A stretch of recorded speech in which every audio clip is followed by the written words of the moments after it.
Welcome back to the channel, guys. Time for another anime first impression video. This is going to be on one that it is being dubbed and subbed currently on Crunchyroll almost at the same time. And the dub releases like an hour or two later, but pretty much the same day.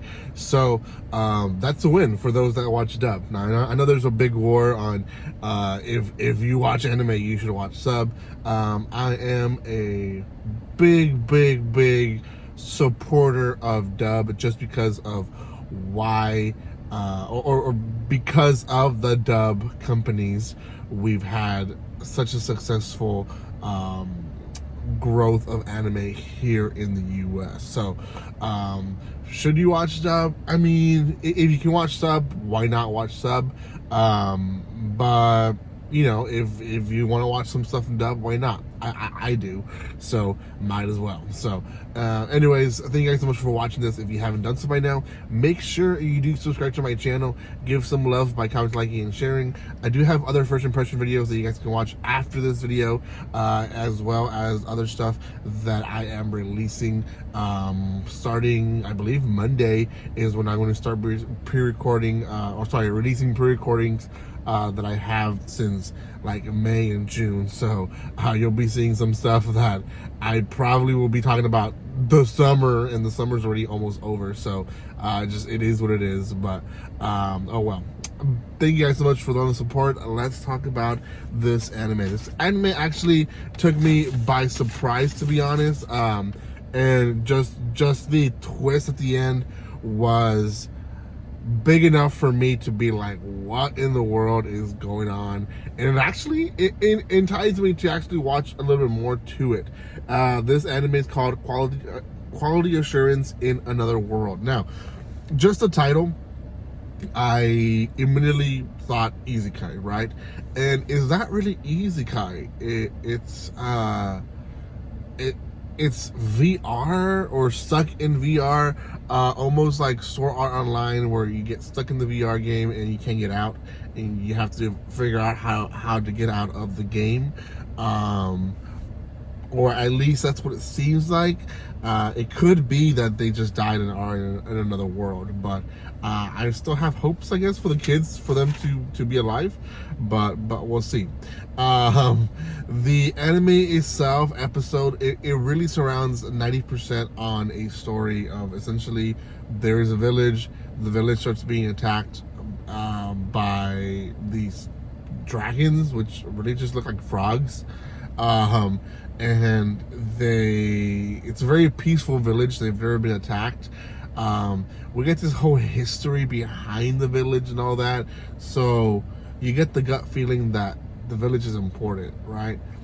We have this protagonist, a little girl, and she is saved by a random male.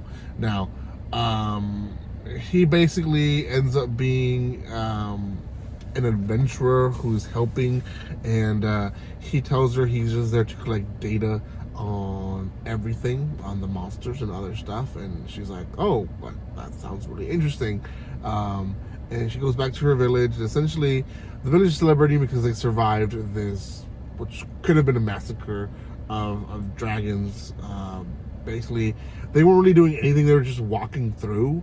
But they're so big, they could have, squished people and killed people, but they didn't. So they're celebrating, and at the same time, we're seeing the guy who seems very strange, just kind of like talk to himself, talking about all the data that he's collecting, and he's sends it on what seems to be like a very old ancient tablet, like the time of Moses, and then it becomes like almost a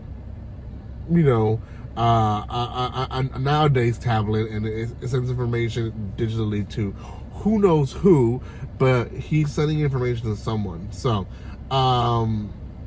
the second half of that story is essentially he tells the girl, we need to get the village and higher ground. There is a bigger dragon coming, and we have to stop him. So he prepares to go into battle with this dragon, and he does it in the weirdest way. Like, you almost feel like you almost feel like and think like, is he even trained to fight dragons? Because like the way that he does it, very much, and again, now that I've seen the episode, I know it's a VR type of game. It almost seems like he's just kind of using the same move on a game to eventually, he's just doing jab, jab, jab, jab, jab. But in this case, he's just shooting him small, very, very small arrows that do very, very, very small damage, and then throwing barrels that kind of daze him a little bit, maybe do small damage as well, but not as much as he needs. And the village is like, that's all he's gonna do over and over again. And yeah, he does that for hours until the village eventually ends up helping him, and together they kill the dragon. Now, obviously, big celebration happens just there at the moment because the dragon is slain. The little girl has this like notion of she wants to be someone in life. She wants to do something of her life. She's never left her village. She's never done anything else but lived in her village. And she talks to the guy and says, can I be your helper? Can I go with you and help you in your adventures and your findings and all that? Like, I want to do all that.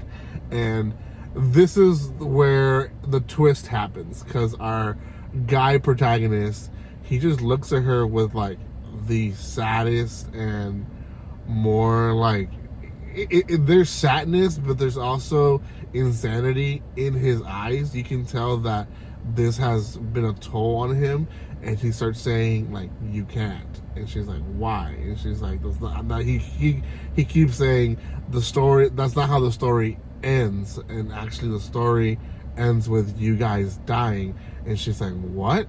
And then all of a sudden everyone just bursts into flames, every single person in the village, even her. And he's like, I'm sorry, like I haven't been able to I haven't been able to help have you guys survive even now with, I guess he means by slaying the dragon. So yeah, everyone just burns into ashes in front of him, and he goes back to his tent. We start learning that he is working on bugs on this game, that he got stuck with other friends. The other friends basically went off and did their own thing in the game, so I guess we'll see them eventually. They went rogue almost, and he's the only one who's still collecting data and sending it to the company, in hopes that eventually, if he sends enough data and enough data on bugs, that they're gonna let him free and let him, come back to his real life. And yeah, that in a nutshell is, actually the episode ends with the little girl not being dead. She ends up showing up at the outside of the tent, and he's like, wait, you're supposed to be dead. And that's how the episode ends. That in a nutshell is the first episode. Really good first episode. Like I said, I watched it dubbed. It is subbed and dubbed, so you guys can watch it either way. Personally, especially right now that I'm busy, I'm traveling, I'm doing stuff, it's just a lot easier for me to watch dubbed than subbed. So I put no shame to people that watch dubbed.